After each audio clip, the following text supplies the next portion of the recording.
నా ప్రాణానికి ప్రాణం బాలు.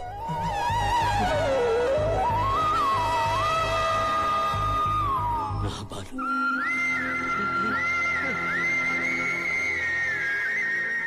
మధ్యాహ్నం లంచ్ టైంలో తిండి లేక కేవలం నీళ్లు మాత్రమే తాగేవాడిని. టిఫిన్ బాక్స్ నాకిచ్చి నాకు అన్నం పెట్టేవాడు నా బాలు. వాళ్ల నాన్నగారు వాడికి ఇచ్చిన డబ్బుతో మేము టూరింగ్ టాకీస్ లో నేల టికెట్ కొనుక్కుని ఎన్నో సినిమాలు చూసేవాళ్ళం. నిజానికి నా జీవితంలో మొట్టమొదటి సినిమా వాడి డబ్బుతోనే చూశాను.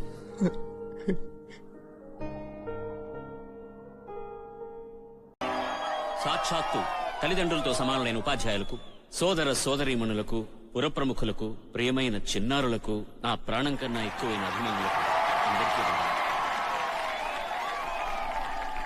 అధ్యక్షుల వారు చెప్పినట్టు నేను ఈ స్కూల్కి వస్తానని, మీ ముందు నిలబడతానని నేనెప్పుడు అనుకోలేదు. మీరందరూ నన్ను చూడ్డానికి వచ్చామనుకుంటున్నారు.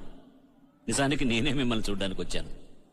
నా జీవితంలో జరిగిన ప్రతిదీ నేను ముందు అనుకున్నందువల్ల జరగలేదు. అలా జరగాలని రాసుంది కాబట్టి జరిగింది. నేను మీ ఊరికి వచ్చినా మీరందరూ మా షూటింగ్ ని చూడలేకపోయారు. అందుకు మమ్మల్ని మీరందరూ క్షమించాలి. కేవలం మిమ్మల్ని చూడడం కోసం, నా రక్షణ కోసం వచ్చిన కమాండోస్ పంపించేశాను. అయినా ఇక్కడ మీకన్నా నాకు రక్షణ ఇచ్చేవాళ్ళు ఎవరున్నారు చెప్పండి?